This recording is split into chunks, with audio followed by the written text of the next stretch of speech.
Hello and welcome everyone for one more season on our webinar series. Thank you for joining us. My name is Cheyenne Carvalho and I'll be your host for today's session. So today is all about helping you move goods into the UAE without unnecessary delays, compliance surprises, or missed trade opportunities.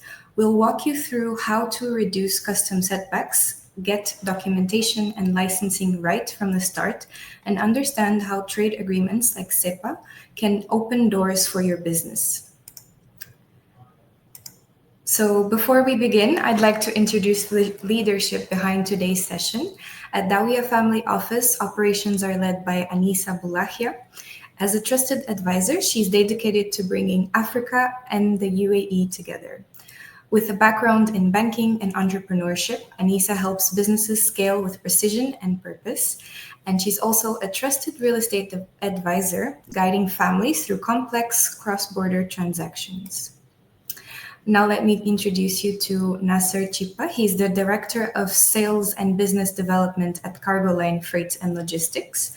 Nasser transformed Cargo Line from a boutique customs brokerage into a global logistics provider, with a particular expertise in solar logistics and freight movement across Africa.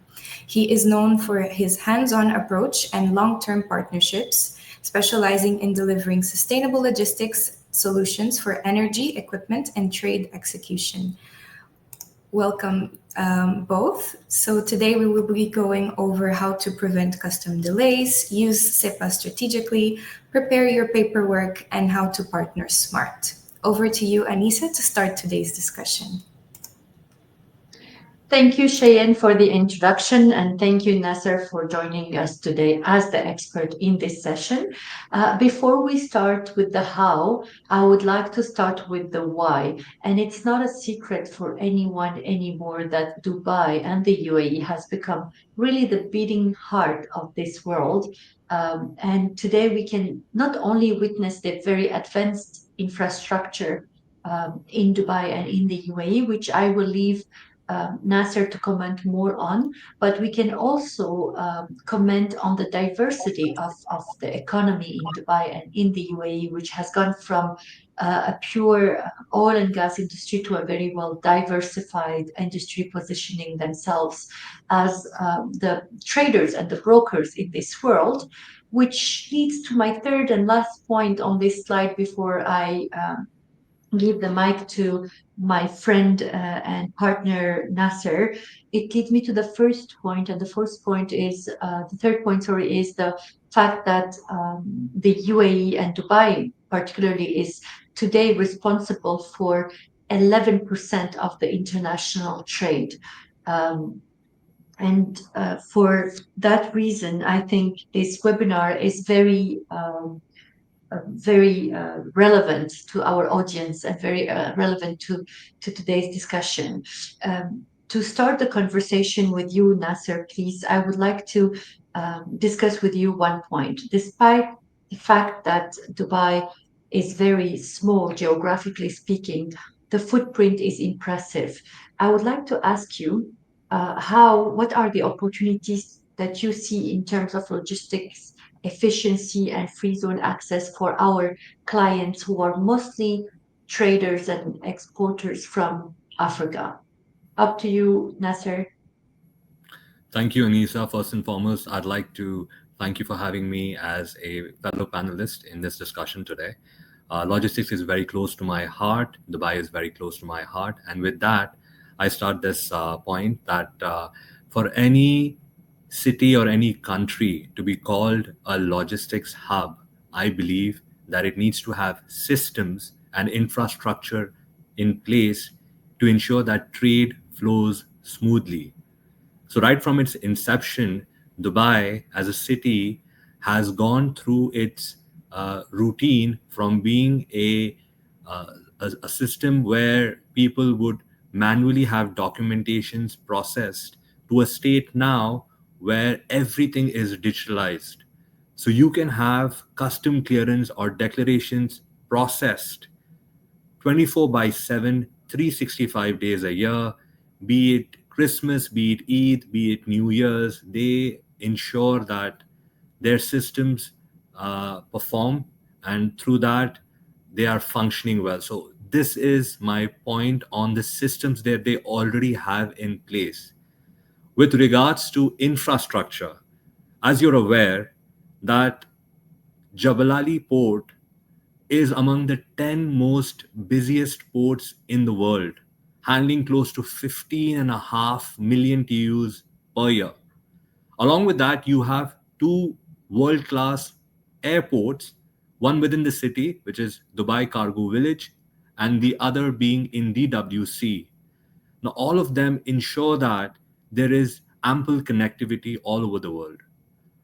That, coupled with its free zone concept, where you have 30 plus free zones in just Dubai alone, it enables that not only do clients have 100% ownership of their companies, but also because of its transparent processes and systems, it is very easy for people to understand and to take their business or to scale their business to the next level.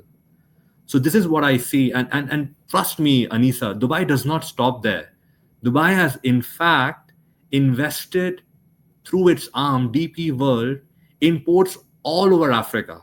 So right from the east, you see it being involved in ports such as Berbera, Bosaso, all the way to Dakar, to Jazair. And in the south, you have Maputo, Point Nor, Luanda. I mean, it has invested in these ports. It has its own terminals in these ports, enabling that trade and business flows well. And hats off to the leadership. I mean, this is phenomenal that just so that it's able to enable businesses, not only does it have world-class facilities right here in Dubai, but by enabling such facilities in other ports, it ensures that trade flows to these regions as well. Thank you, Nasser. I see you are an expert of Africa to the way you pronounce Al Jazair. Thank you so much. So also, I would like to say, I mean, if you look at a little bit about the history, Anisa, in the 70s, you would see livestock, dates being the primary product. Then in the 90s, you could see electronics, you could see fashion, household products being the primary products that were being traded. And as Africa progressed, you could see then in the 2000s, mining equipment, petroleum products being what were the primary products that were being traded. Africa, I mean, is so relevant because Africa as a continent is the second most important trading partner for the UAE. Just in 2019, the trade that they were doing was close to 125 billion dirhams, which has doubled in the next 5 years. Like in 2024, that trade has doubled to almost 250 billion dirhams. And I think that that itself is a testament to the close ties that these entities have, or these nations have, with Africa being a nation, Africa as a continent, and UAE as a nation. So, Yes. I mean, this is what I would say. If you talk about commodities, you have Ivory Coast, you have Abidjan, basically having UAE as a transit point for its latex movements, to gold and precious metals from Ghana, from Mali, from Burkina Faso coming through DMCC, which is a free zone here in the UAE, to construction and building material goods. So I feel the relevance of Dubai being as a transit point for both imports and exports to the African continent are huge and significant. Thank you, Nasser. And I would like to add to that the fact that I've been just touring during the last 3 months. I've been touring West and South Africa with the Dubai International Chamber of Commerce. And not only, you're right, the volume of trade has doubled, but the ambition the UAE has for Africa is without limits, really. And they want to be the first partner to every country in every region on the continent. And they're opening their own offices to market Dubai to Africa and to market Africa to the rest of the world, but through Dubai. So thank you so much for that. I would like to focus now on a question that has been coming back to us regarding SIPA. You mentioned the efficiency, you mentioned reduced tariffs, simplifications of customs, etc. Can you share a real example of how SEPA has made a difference for exporters? And if you can, if you can just explain what SEPA is and how it intervenes. Thank you, Nasser. So CEPA stands for Comprehensive Economic Pact Agreement. Um, the UAE government initiated this with a few nations to ensure free flowing trade between these countries and the UAE in imports and exports. So it has reduced the tariff both on imports and export to these regions that it has SEPA tie-ups with. It has simplified the process of custom clearance, and that has huge impact on actual trade that flows between these regions to the UAE. So just to give you an example that I feel is very relevant to this question that you've asked is I recently spoke to a client of mine about 5 6 months back who used to have China as a very important trading partner for its imports into the UAE. Of late, I've seen his gradual move from China to India. Now, the 8 countries that UAE has signed SEPA with, of them, there is India, there is Indonesia, there is Israel, there is Turkey, Cambodia, Georgia, Costa Rica, and Mauritius. So the African clients that would purchase goods from him, which were from China, he was able to offer them lower pricing, and that actually helped him export more goods to his African clients because of the reduced tariff that SEPA offered to him in Dubai. And he, being the smart trader that he was, he shared that benefit of reduced tariff to promote more trade between his company and his African clients. So these are real case scenarios, Anisa, where people have actually benefited, and SIPA is a game changer because of this.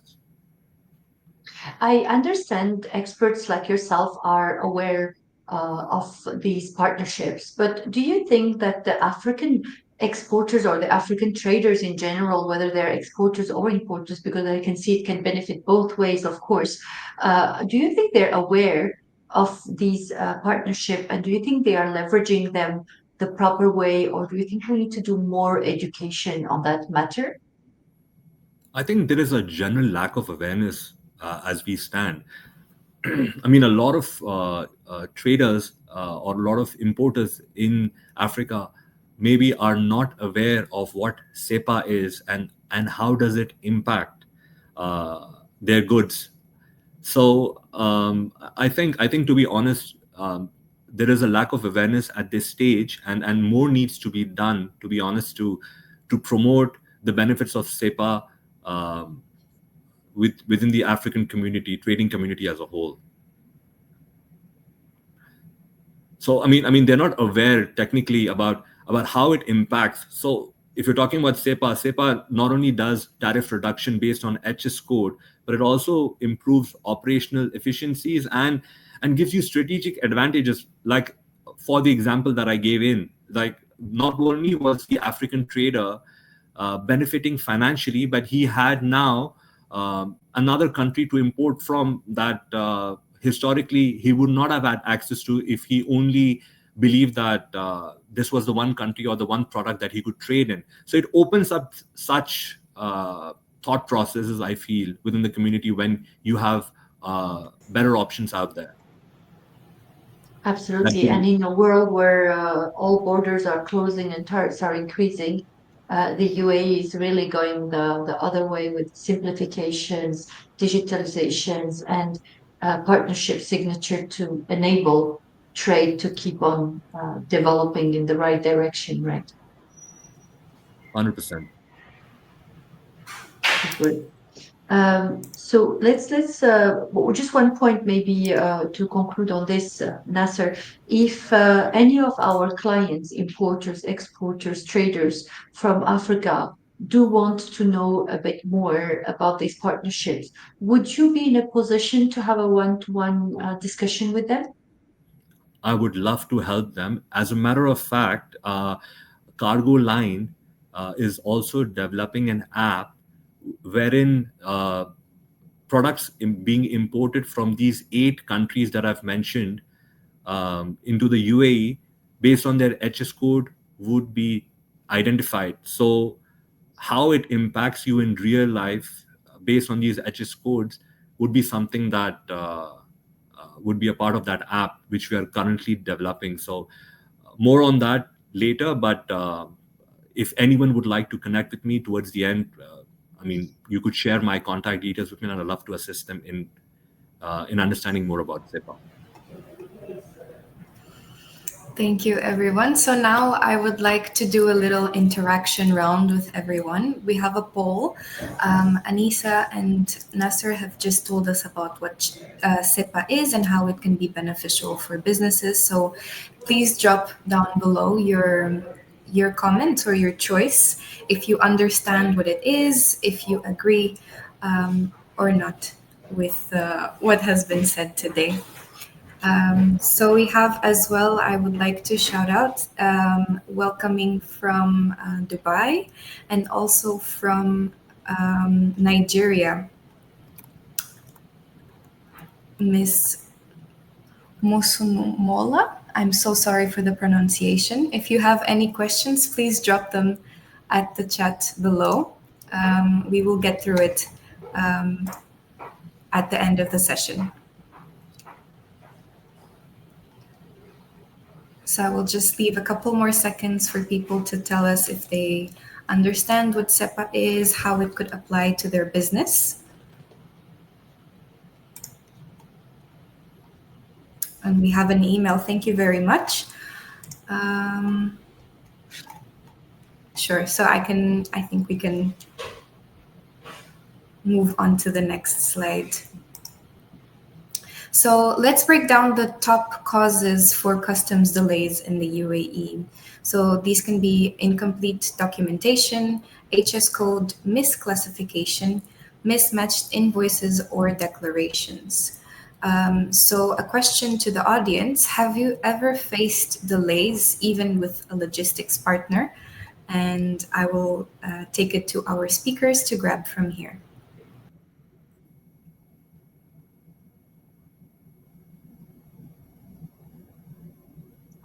Thank you, Cheyenne. So, Nasser, what's the most overlooked issue amongst new exporters, and how does that impact their business? So, Anisa, it's a very good question. Actually, once a trading setup is done in the UAE, in Dubai, there are still documents that you need. So I feel a lot of clients, they do not have a clear grasp on the documents that they need to custom clear their products. And because of the lack of that knowledge, at times, or most of the times, they end up paying additional charges like line detention and storage, which can clearly be avoided if they have this knowledge beforehand. So I see that as being reason number one, lack of knowledge of proper documentation for custom clearance, for import custom clearance in Dubai. Second thing I would probably say is they don't label their products properly. So what they have in their packing list does not resonate well with what is mentioned physically or what is physically carried in the containers, the goods that they bring in. There is a mismatch of details, and that causes delays. Third thing is, which a lot of people have lack of awareness on, is that while 85% of the products, you have a normal customs approval which facilitates their entry into the mainland, there is also close to 16 plus different other government agencies that actually regulate the import of products in Dubai. So, for instance, while customs approves the product, you could, if it's an edible product, it would be regulated, let's say, by Dubai municipality. If it's a publication, or if it's a book, it would be regulated along with customs by National Media Council. Or, for instance, if you had something regarding drones or aviation equipment, that would be regulated by the Dubai Civil Aviation Authority. So this lack of knowledge, that while the general FMCG goods or the general products are accepted, for these other products, you need to have proper documentation done in advance to ensure that nowhere along the line does your product suffer, and through that you suffer by paying additional charges.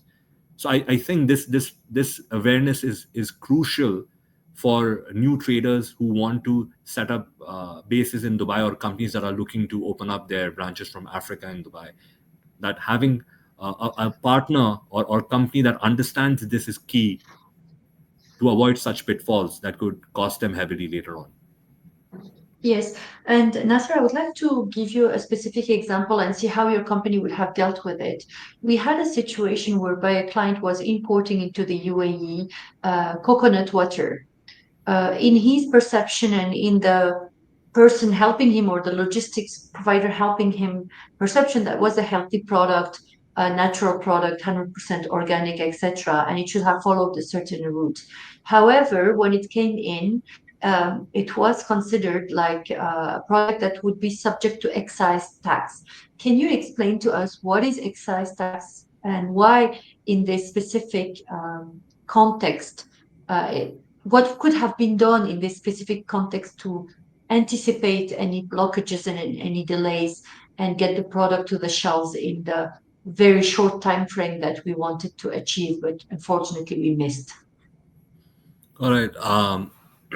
Anisa, excise duty is a charge that, I like to call it as sin tax. Sin tax only because I think these are initiatives that the UAE government has done to curb smoking, alcohol drinking, and obesity at large. So products that are overly sugary in nature, uh, products that have nicotine or have liquor content, to prevent or to kind of regulate their consumption, the UAE government has introduced something known as an excise tax on these products that are imported. So what your client could have done is, um, for this product, take an opinion from Dubai municipality, have this product label assessed. I'm sure it must have had ingredients on it, and based on that, I feel coconut water in its natural form does not warrant excise duty. And if this would have if this would have been communicated properly through the proper communication channels, the client would have realized that excise duty is something that he did not have to pay.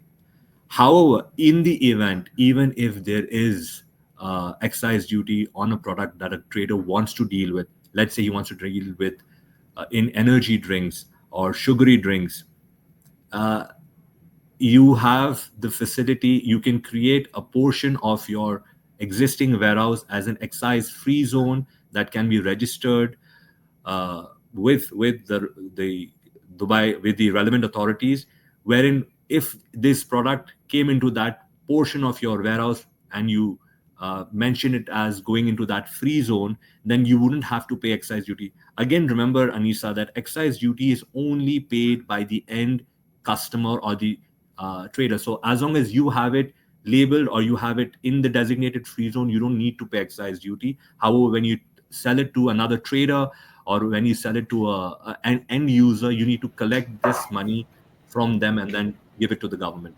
So they have thought about everything here just to facilitate trade and ensure that you don't end up paying more than what you have to. Thank you, Nasser. Cheyenne? Thank you, Ms. Nasser. So I want to ask a question to Anisa now. So even when clients feel like they're compliance ready, what gaps do you usually find, and how can Dawia Family Office normally address them? Thank you, Shannon, for this question, which is very important. I think what I have witnessed over the last 4 years is that a lot of people, when they are entering the UAE for the first time, they are confusing trade license or licensing themselves, creating the company with product registration. So there are absolutely two things to look into. First, you need to set up the right entity, the right legal structure to conduct business in the UAE, which is one thing. And the second thing is you need to look at your product and see if your product will require registration. And if so, you need to go through a specialist to register these products even before you bring them in. And it might involve changes in the recipe, in the packaging, etc., before you can bring them in. And if you don't anticipate that part as well, because in your uh, way of seeing things, you consider that, oh, I have a license, I have a bank account, I am registered to the FTA, I'm all good to start trading in the UAE, you might lose a lot of time and money before your product can be ready, compliance ready, and ready for the market. The way we addressed it as Dawia Family Office is that we separated the different blocks you need to go through when you're starting a business in the UAE. And we've clearly separated the business engine, which is the product that allows us to create a company for you, set up a bank account for you, and get you ready to operate, from the product registration kit or the product compliance kit, whereby we partner with trusted partners like Nasser to register these products the proper way and get them to the market in the smoothest, fastest way possible. And by separating our product, it became very clear to our clients that they have to go through these different blocks before they are UAE ready, let's say, or their product is UAE ready. Thank you, Shane. For sure. And we also did a webinar just recently on product registration itself. So you can look into our webinar series about all of the different aspects of doing business in the UAE.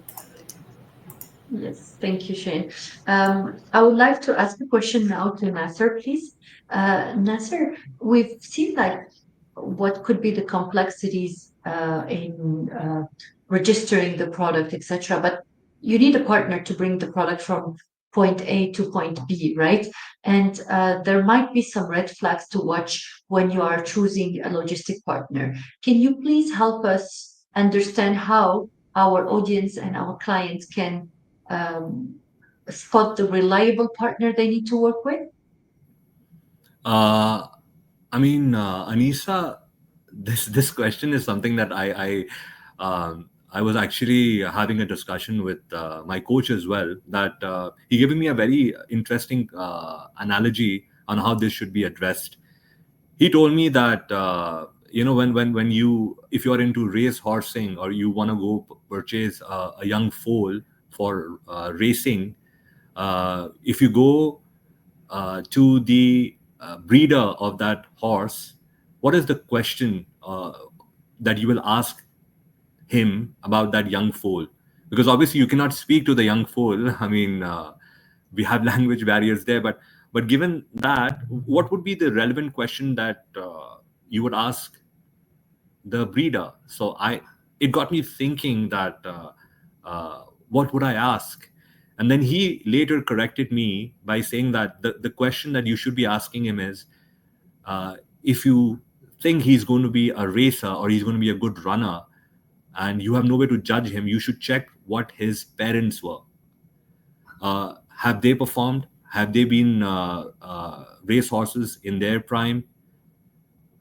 So I think these are the similar. This is a similar understanding that one should have while selecting a good logistics partner.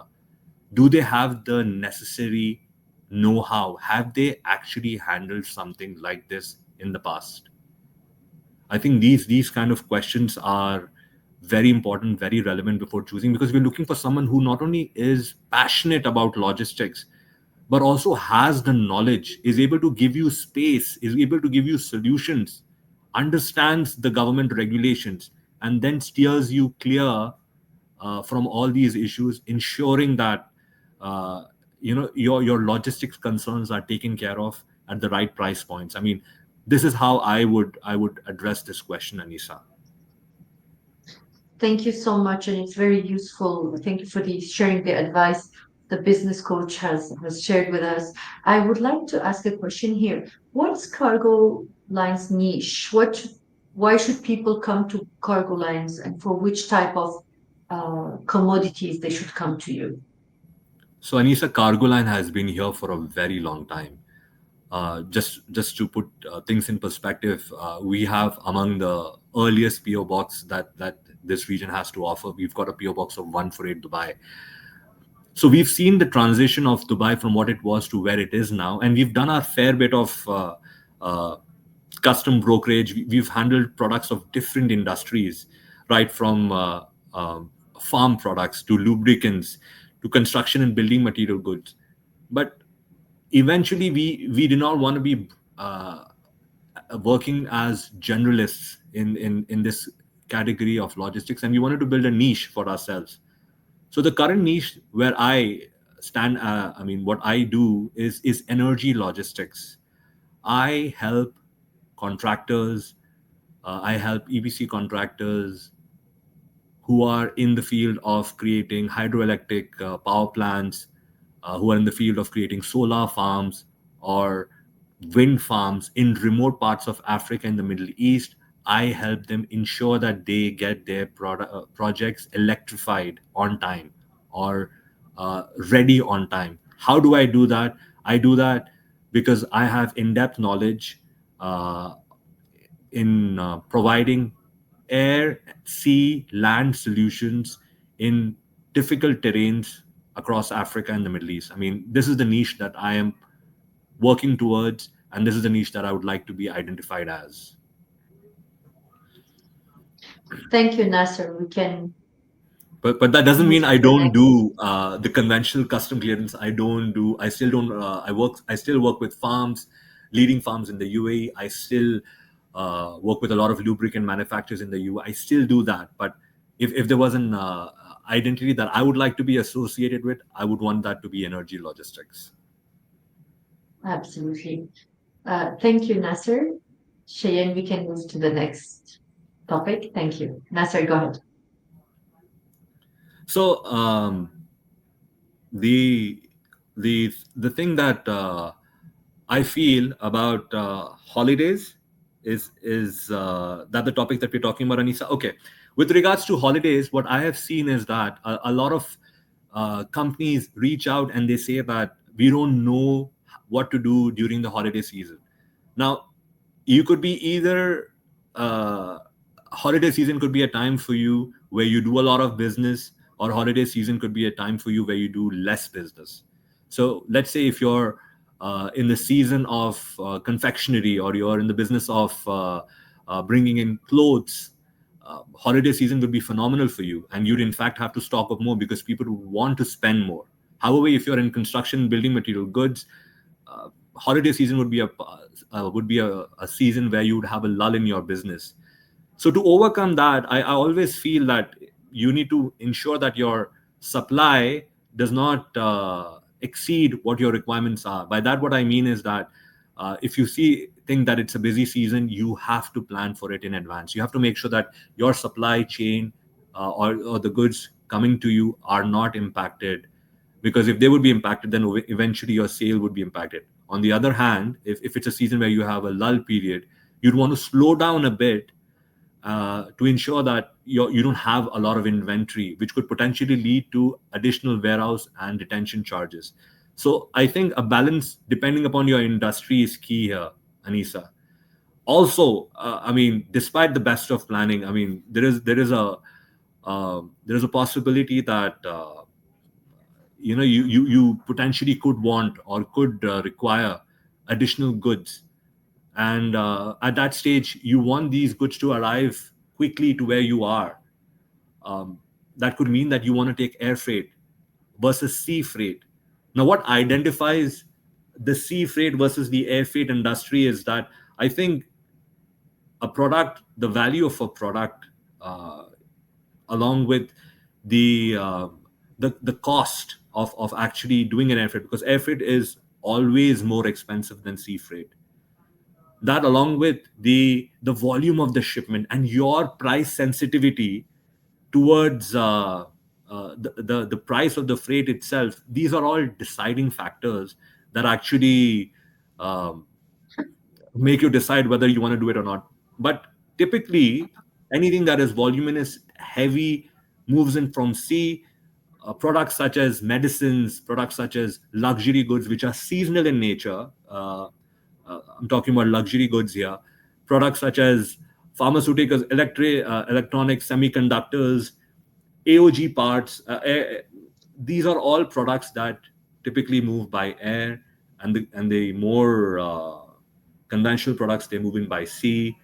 And this is how what I would basically tell to this audience today as well, that plan better, but if things go sideways, you have these options. And with the fantastic facilities that I've mentioned in terms of seaports and by air freight options that you have using these world class airports that you have in DWC and Dubai Cargo Village, it is a breeze to conduct business in Dubai. Absolutely. And I just would like to insist on one point. We all know about the ports in the UAE being flagships.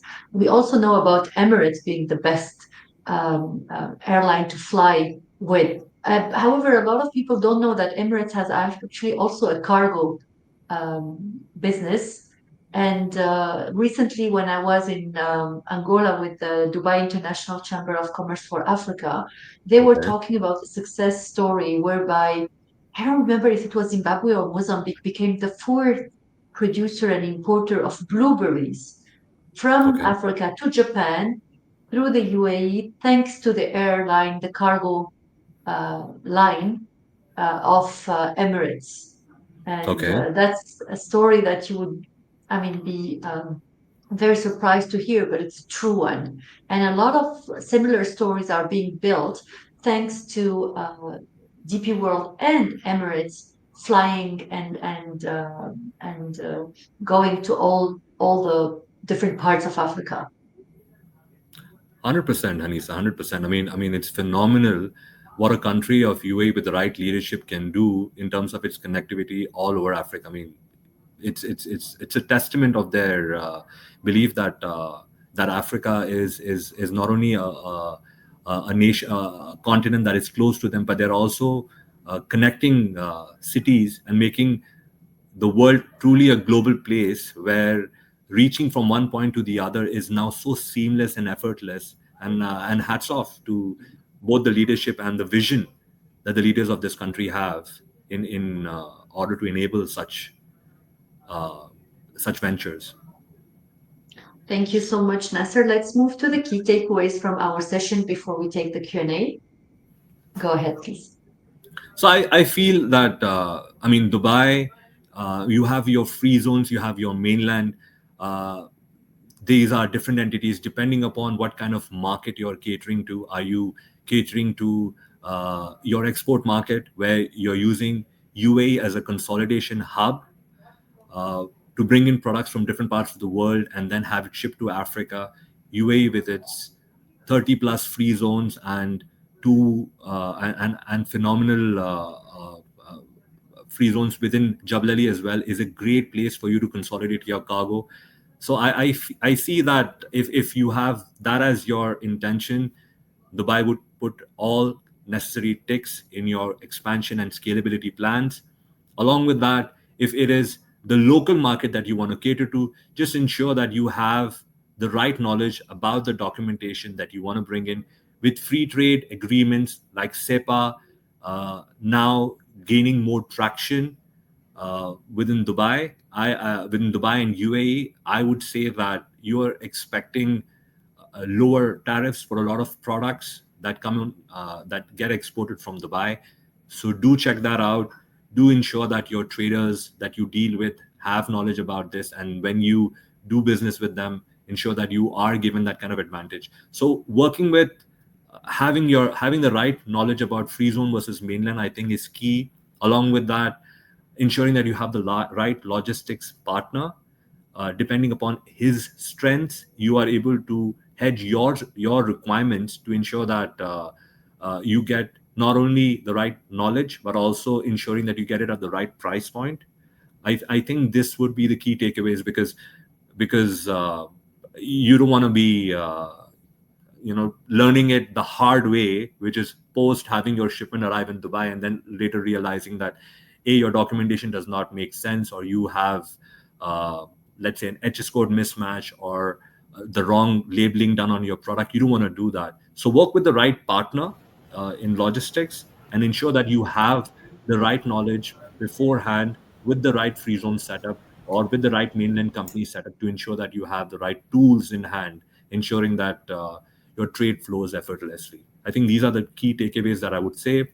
Uh, Plus or minus, I mean, if you're talking about LCLs, again, guys, in terms of business continuity, we only spoke about two products. One was your air freight and your FCL, which is your containerized movements. However, if you still want to maintain your supply chain, there is also certain ports in Africa that enable loose container loads or LCL movements, wherein if you don't need cargo for the entire, if you don't have cargo for the filling the entire container, you can take a part of the container, have it moved in to Africa, have it custom cleared there, and then taken out. So there are multiple options that we have in terms of solutions that are available on the table.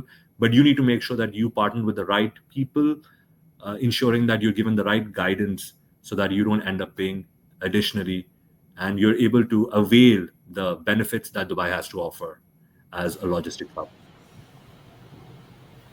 Thank you so much, Mr. Nasser. And I would ask Anisa the same question. What would be your key takeaway from today's session for the audience? I think absolutely aligned with the fact that you need to partner with the right people for the logistics, but also for every step you need to take into establishing yourself in the country and entering the UAE. It's very easy to get started in the UAE compared to our own countries, respective countries. However, it's not magical. There are minimal steps that you need to take in a very structured way if you want to fully benefit from the easiness and the efficiency of the system that the UAE has to offer.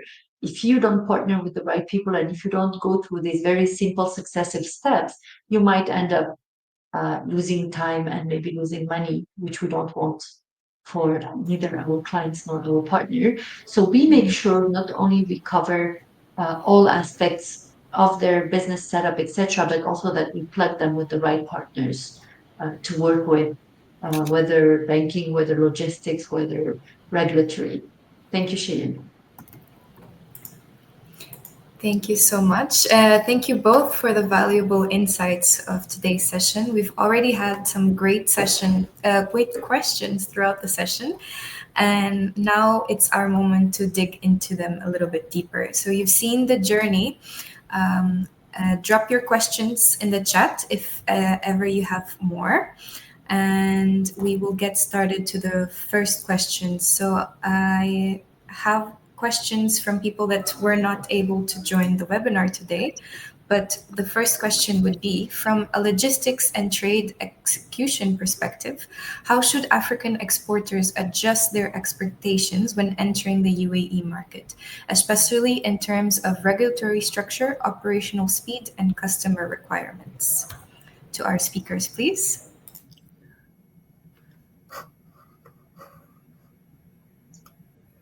This one will be for Nasser. All right. I was just waiting for that cue, Anisa. But thank you, Shannon, Anisa. See, from a logistics and trade execution perspective, I feel the African exporter is expecting a lot less bureaucracy. Things here are much transparent, much quicker. There is a streamlined process for you to get where you have to get in order. Wherever you need to get in terms of compliance, there is a step-by-step transparent structure that is in place. And that is available online and it's easy for everyone to access. The beauty of Dubai is the fact that they've digitalized everything. So if you need to apply for something, it's just on a click of a button.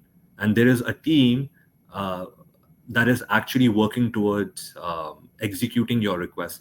So I think what people can expect in a regulatory framework, much more efficiency, much more quickness, and much more fast-paced execution of what their requirements are.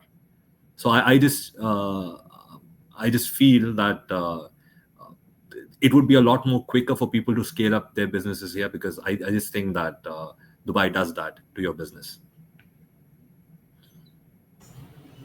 Thank you so much, Mr. Nasser. So, next question we have as well. With free zones offering tax incentives and support, is there still a cost advantage in using them compared to setting up outside the UAE? Okay. So, Shayan, I think the question that the gentleman was trying to ask is this a question that is comparing free zone versus mainland advantage? Free zone versus mainland, right? Like, what would an advantage be of someone setting up a business in the UAE in the free zone versus them setting up a business in the mainland of UAE? So, if that's the And then you question, say yes. remember And the that answer in is the free zone there are lesser regulations, there is lesser requirements. You can have you don't pay customs duty inside the free zone. You do not pay VAT if you have your excise warehouse free zone set up inside your free zone area, then with all this you pay minimal amount. There is no expiry to the duty that you have paid or the claim that you have paid. The goods could be lying there for years inside the free zone and you wouldn't have to pay customs duty. So the advantage is inside the free zone is if you're looking to consolidate your products and then ship them across to Africa, depending upon your requirement there, then setting up something in the free zone makes a lot of sense. It really helps you uh, take advantage of these relaxed or these duty structures that you don't have to pay, or these VAT structures that you don't have to pay if you're operating within the free zone. So I think that's the advantage. However, if it's the mainland that you want to work with, or if there are goods that you would want the general population of Dubai to enjoy, then again, compliance would be something that you'd have to adhere to, including having your products regulated from the various government agencies that I mentioned earlier. So I think this is the whole thing. Depending upon what your need is, what your requirement is, Dubai has both the free zone setup done to help you with that. It has the mainland setup done to help you with that. And would be my answer for that. Thank you. So we move on to the next question. So this gentleman is from Nigeria, and he asks, if my country doesn't have SIPA agreement with the UAE, can I still benefit by re-exporting goods through Dubai to India or Asia? So, uh, what happens when you export a product from Dubai? You have two different types of certificate of origins that are created. One certificate of origin is issued by the Chamber of Commerce. The other certificate of origin is one that is addressed by MOAIT, which is uh, another ministry within the framework that is for industries that are established within Dubai. So a conventional, a normal certificate of origin from Chamber of Commerce will not give you that benefit of exporting products to India. So to answer your question, if you were to bring products, let's say from Nigeria into UAE, and you were to work things out using a free zone setup where you don't pay customs duty because you have the intention of exporting these goods to India, you would keep them there. But while processing the certificate of origin, this certificate of origin of from Dubai Chamber of Commerce will not help you avail SIPA benefits, because SIPA benefits are for goods that originate or are manufactured in the country and then exported. So, I mean, there is no turnaround. I mean, there's no way around this. This would be my answer for that, Shayan. Okay, thank you, Mr. Nasser. And I think, Anissa, you had a question for Mr. Nasser on this as well. There was an example on timber that we wanted to mention. Actually, I wanted to ask if I have a client from, for example, India, who wants to import timber from West Africa, and he wants to do it through a broker or an intermediary that is in the UAE. Knowing that we have SEPA in place, but also knowing that the routes from Africa to India are very well established, etc. Nasser, do you foresee any issues, or what do you foresee this type of trade would look like? So, what I'm hearing, Anissa, please do correct me, is that you have a trader who is based in a West African country and he'd like to export timber to India using UAE as a hub for their logistic requirement. Correct? Now, what I feel is predominantly African cities or nations have a lot of imports that go into them. So, if you were to export something using Dubai as a logistics hub, you'd have favorable freight rates into Jebel Ali because Jebel Ali is well connected with a lot of shipping lines. And once the goods would come here, uh, you could have them shipped to India with other products, or to have them shipped to India directly would be something that you could factor in or consider. But in terms of SEPA advantages, Anisa, again, SEPA is only advantageous if you are a participating member nation with whom UAE has signed a SEPA agreement with. How it does affect traders in Africa is they get cheaper products from these 8 countries that UAE has signed SEPA agreements with in Dubai. So if you were to purchase these goods, you would have a definite cost advantage as compared to purchasing these goods from other parts of the world, other than the home countries, of course. Absolutely. Thank you. Yes. Yes. Thank you. Cheyenne, do we have more questions, or can I ask one more Um, question on my side? yes, I think you can ask one more question on your side. Okay. Um, Nasser, you're involved with a lot of stakeholders that are using Dubai as a platform either to import or to export. So you might be connected to a lot of off-takers, distributors, etc. And a lot of our clients will ask us, like, yes, I want to come to the UAE, I want to use the UAE as platform, but who shall I talk to? How can I get connected to the right off-takers or to the right distributors or to the right end clients? Do you have an advice for these people that you could give? I think we lost Nasser. I think we lost Nasser. He got disconnected. Okay. So, Okay. oh, he's back. Yeah. Uh, Okay. you will have to repeat that question. I'm so sorry, Anisa. Okay, Technical sure, difficulties. sure. So I was specifically asking, a lot of our clients are willing to use the UAE as a platform for import export, but they are also most of the time asking us how can they find the right off-taker or the right distributor or the right end client in the UAE when the UAE is new to them. Do you have any specific advices for them? And as a logistic partner, can you help them connect to the right people? To be honest, Anisa, as a logistics provider, can I help them connect with the right partners? Would I be the right tool for them to get connected? No, I don't think I would be the right tool for them. What I would recommend, or what I would give them advice on this topic, would be that Dubai Exhibition Center has phenomenal exhibitions all year around. So right from Gulf Food to Big Five to Auto Mechanica to Vetex to Solar Exhibition, there is a exhibition that is catering to your market segment or to a segment where you want to grow into. So what I would want you to do is post this discussion, log into Google, check in Google, what is the next exhibition that is there.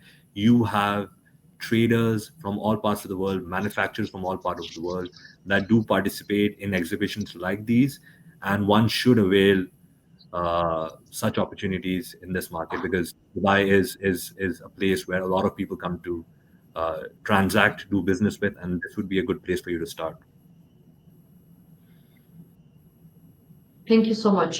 Thank you. That's a very good advice to have, actually. And we've seen a lot of people start doing business in the UAE after one of the big exhibitions that they have attended, notably the Gulf Food, for example, which has become bigger and bigger year after year. And now it's just like immense. You have to take all your appointments beforehand before you come. Otherwise, you're lost in an ocean of people and partners that are running after you to do work with you, actually. No, Anisa, I completely agree. I mean, a lot of people here in the industry, I mean, let's be honest here. You want to understand if someone's serious enough, or someone will take you seriously. I think exhibition is a place where people do take you seriously. So if you're looking to create participating or being in an Oops. exhibition. Yeah. Back, Nasser, if you're looking to create.